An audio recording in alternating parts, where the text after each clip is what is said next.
नमस्कार साथियों, मैं चितवन शर्मा, कोऑर्डिनेटर जनपद मुजफ्फरनगर, उत्तर प्रदेश कांग्रेस कमेटी। साथियों, आज मैं जिन दो महान हस्तियों के विषय में अपनी बात आपके समक्ष रखने जा रहा हूँ, वे दोनों ना सिर्फ हमारे देश के लिए बल्कि पूरे विश्व भर के लिए एक मिसाल हैं। विश्व भर के युवाओं के लिए एक मिसाल, एक आदर्श है। लेकिन दुर्भाग्य से हमारे देश में कुछ राजनीतिक जमात के लोग व्हाट्सएप यूनिवर्सिटी पर उन दोनों के विषय में ऐसे दर्शाते हैं जैसे दोनों एक दूसरे के धुर विरोधी रहे हों या दोनों के मन में एक दूसरे के प्रति मनभेद रहा हो, जो कि सच्चाई से बिल्कुल परे है। साथियों, मनभेद और मतभेद में जमीन आसमान का फर्क होता है। एक विषय पर दो व्यक्तियों की अलग अलग राय होना वो मतभेद कहलाया जाता है। कई बार पिता पुत्र में भी किसी विषय पर मतभेद हो जाता है, माता पुत्री में भी किसी विषय पर मतभेद हो जाता है, भाई बहन में भी, पति पत्नी में भी किसी न किसी विषय पर मतभेद हो जाता है। लेकिन इसका अर्थ ये नहीं कि वो मनभेद है। लेकिन व्हाट्सएप यूनिवर्सिटी पर ऐसे दर्शाया जाता है जैसे उन दो महान हस्तियों के बीच में बहुत ज़्यादा मनभेद रहा हो। जी हाँ, मैं बात कर रहा हूँ देश के पहले प्रधानमंत्री पंडित जवाहरलाल नेहरू जी और शहीद आज़म भगत सिंह साहब।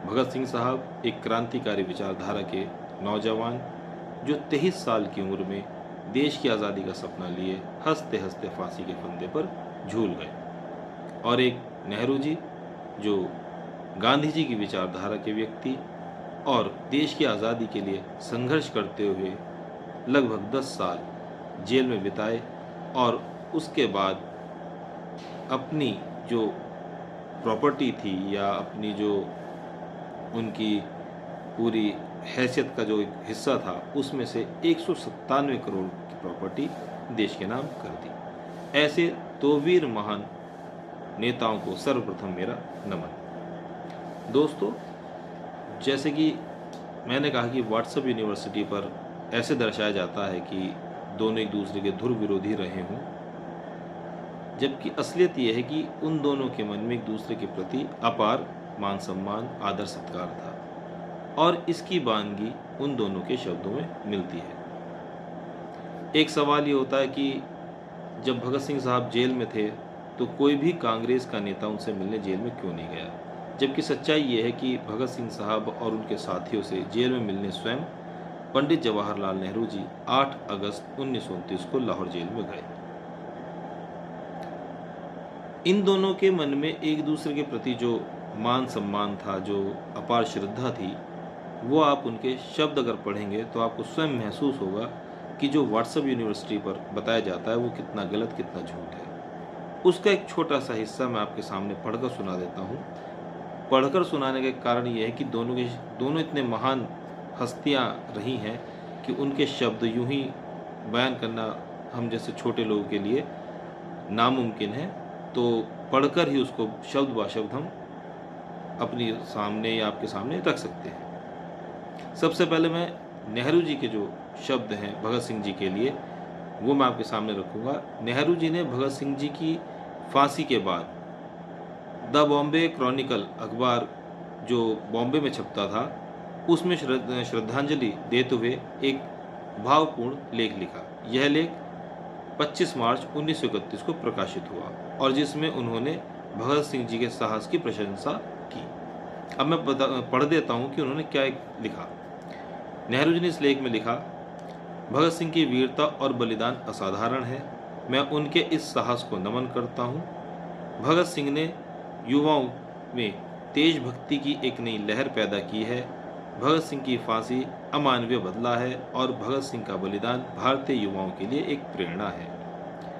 और श्रद्धांजलि देते हुए नेहरू जी आगे लिखते हैं, उन्होंने लिखा कि भगत सिंह का नाम पूरे देश में गूंज रहा है और वह सबका प्यारा बन गया है। इसके अलावा नेहरू जी ने अलग अलग स्थानों पर भी भगत सिंह साहब की प्रशंसा की, जिसमें मुख्यतः नेहरू जी ने अपनी आत्मकथा मेरी कहानी में भी भगत सिंह जी के बारे में विस्तार से लिखा और बताया कि कैसे वह पंजाब और शेष भारत में लोकप्रियता का एक प्रतीक बन गए थे। तो ये थे नेहरू जी के शब्द जो भगत सिंह जी के बारे में उन्होंने लिखा, तो इससे आपको पता चल गया होगा कि नेहरू जी के मन में भगत सिंह जी के प्रति क्या भावनाएं थी। अब मैं आपको भगत सिंह जी के विचार नेहरू जी के प्रति क्या थे वो पढ़कर सुनाता हूँ। भगत सिंह साहब को लेख लिखने का बहुत शौक था। वो पंजाब की एक पत्रिका कीर्ति नाम की एक पत्रिका में अक्सर लेख लिखा करते थे।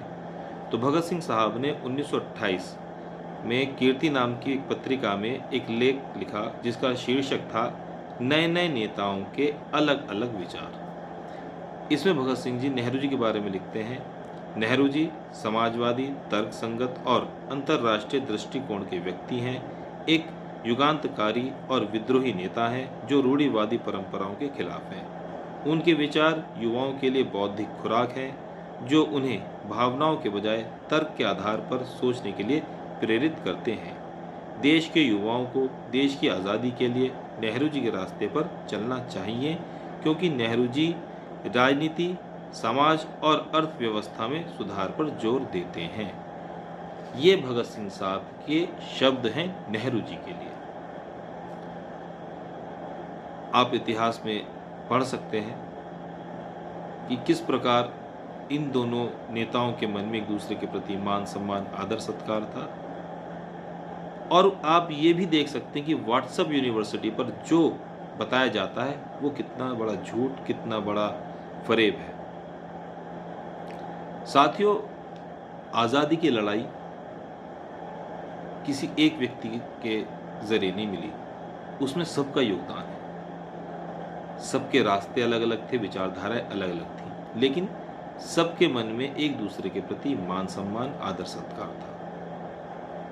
और ये जो उनके शब्द हैं, इसको बताने का जो मेरा मुख्य उद्देश्य है वो ये है कि जो व्हाट्सएप यूनिवर्सिटी पर भगत सिंह साहब और नेहरू जी के विषय में बताया जाता है कि उन दोनों के बीच में कैसे मनभेद या कैसे एक विरोध था, वो एक झूठ है। क्योंकि दुष्प्रचार आज राजनीति का एक सबसे बड़ा हिस्सा बन गया है और इसको आज राजनीतिक जमात ने, कुछ राजनीतिक जमात के लोगों ने अपना एक हथियार के तौर पर अपनाया। उनको लगता है कि जैसे हम जो व्हाट्सएप पर एक मैसेज चला देंगे उसकी कोई खोज या कोई रिसर्च नहीं करेगा। तो मेरा आपसे आग्रह है कि इस तरह के जब भी कोई मैसेज आया करें तो आप स्वयं रिसर्च करा करें कि जो ये मैसेज आया है कि सच है या गलत है। उससे आपको बहुत सारी चीज़ों में पता चल जाएगा कि हाँ, व्हाट्सएप यूनिवर्सिटी एक झूठ का सबसे बड़ा प्लेटफॉर्म है। और चलते चलते मैं आपसे यही कहना चाहूँगा कि भगत सिंह और नेहरू जी, भगत सिंह साहब और नेहरू जी, इनको पढ़िए, इनको समझिए, तब आपको शायद अंदाज़ा हो पाए कि उन दोनों की विचारधारा भले ही अलग अलग थी लेकिन सोच एक थी। दोनों समाजवादी नेता थे, दोनों समान अधिकार की विचारधारा वाले नेता थे। और जो उनके विचार थे उन्हें आप पढ़ेंगे तो आपको नेहरू जी और भगत सिंह जी में बहुत सारी समानताएं दिखाई देंगी। तो इस दुष्प्रचार से बचिए जो व्हाट्सएप यूनिवर्सिटी पे आपको दिखाया जाता है, और सच्चाई से रूबरू होइए, किताबें पढ़िए, सच्चाई खोजिए। इससे आपको और आपके बच्चों को बहुत लाभ मिलेगा। जय हिंद, जय भारत, जय कांग्रेस।